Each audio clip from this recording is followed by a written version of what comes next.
ආයුබෝවන් ඔබ සැමට සුබ දවසක් වේවා. 2025 අලුත් අවුරුදු ලග්න පලාපල.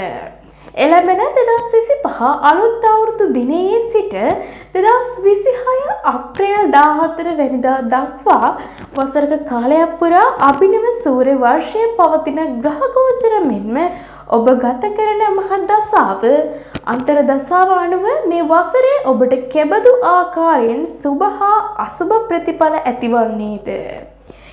එම ප්‍රතිඵල ඔබේ ජීවිතයේ සාර්ථකත්වය සඳහා වඩා හොඳින් කළ මනාකරණය කරගන්නේ කෙසේද යන්න සොයා බැලීම මේ පලාපල කතනයේ අපේක්ෂාව කෙරේ. විශේෂයෙන්ම වාර්ෂික පලාපල කතනයන් කිරීමේදී පලාපල කතනයේ ක්‍රම කිහිපයක් තිබෙනවා. ඉන් එක් ක්‍රමයක් වන්නේ තාජික ක්‍රමය හෙවත් වර්ෂඵල සිද්ධාන්ත අනුව ජ්‍යොතිෂානුකූලව ඔබේ ජන්මදිනයේ පවතින ග්‍රහ පිහිටියෙන් ගණනය කර වසරකට අදාළ ප්‍රතිඵල කතනය කිරීමයි.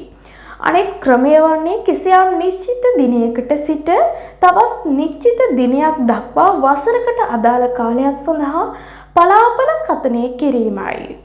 උදාහරණයක් ලෙස ජනවාරි 1 වෙනිදා සිට දෙසැම්බර් 31 දක්වා මාස 12ක කාලයක් තුළ පවතින ගෝචරය සැලකිල්ලටගෙන පලාපල කතනය කිරීම හෝ අප්‍රේල් 14 සූර්යා මේෂ රාශිගත වන දිනයේ සිට ඊළඟ වසරේ නැවත සූර්යා මේෂ රාශිගත වන දිනය දක්වා වසරක කාලයකට අදාළ ප්‍රතිඵල කතනය කිරීමයි.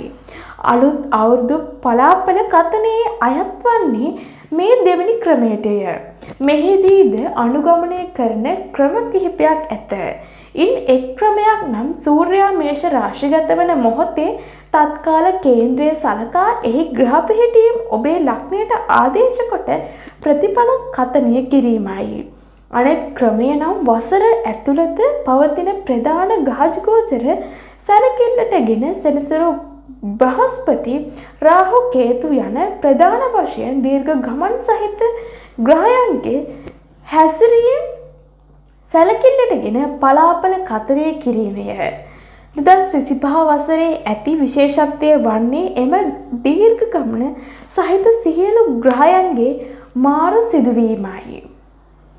සෙනසුරු මීන රාශිගත වීමත් ගුරු මිථුන රාශිගත වීමත් රාහු සහ කේතු කුම්භ සහ සිංහ රාශිගත වීම යන පිහිටීම් සැලකිල්ලටගෙන මේ නව වසරේ ඔබේ ලග්න පලාපල පිළිබඳ මෙතෙන් සිට විමසමු. අපගේ YouTube channel subscribe කර නැත්නම් මේ දැන්ම subscribe කර bell icon එක ක්‍රියාත්මක කරන්න.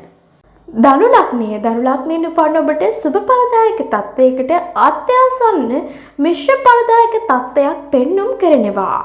සෙනසුරු ඔබේ සිව්වැන්නට පැමිණ ඇත. මැයි 14 වෙනිදා ලග්නාධිපති ගුරු 7 වෙන්නට පැමිණෙනවා.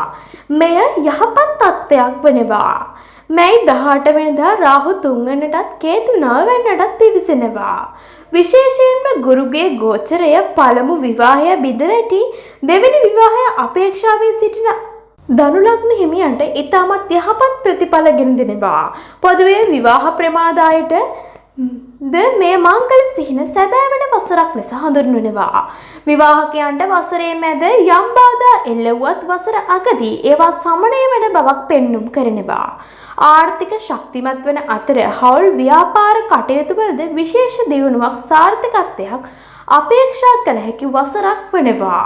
රාහු ග්‍රහයා 3 වෙනි ස්ථානයේ ගෝචර වීමද ඔබට යහපත් වන්නේ ඔබේ ආත්ම ශක්තිය උනන්දුව උද්‍යෝගය වැඩි වෙන වසරක් නිසාමය. කෙටි ගමන් බිමන් බහුල වෙනවා.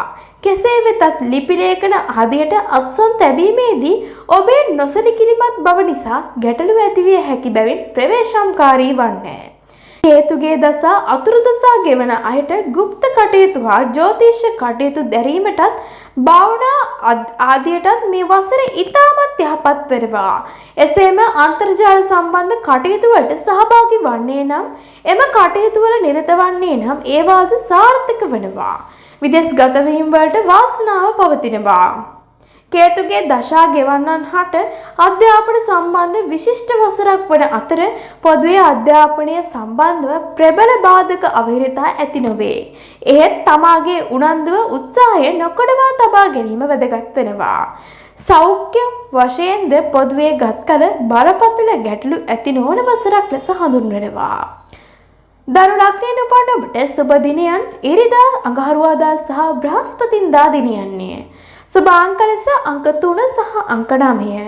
සුබ වර්ණ ලෙස කහ සහ රෝස පැහැය. සුභාක්ෂය ලෙස CLUIR ලෙස හඳුන්වනවා. මෙවැනි වීඩියෝ නැරඹීම සඳහා අපගේ YouTube channel subscribe කර නැත්නම් මේ දැන්ම subscribe කර bell icon එක ක්‍රියාත්මක කරන්න. ඔබ සැමට සුබ දවසක් වේවා.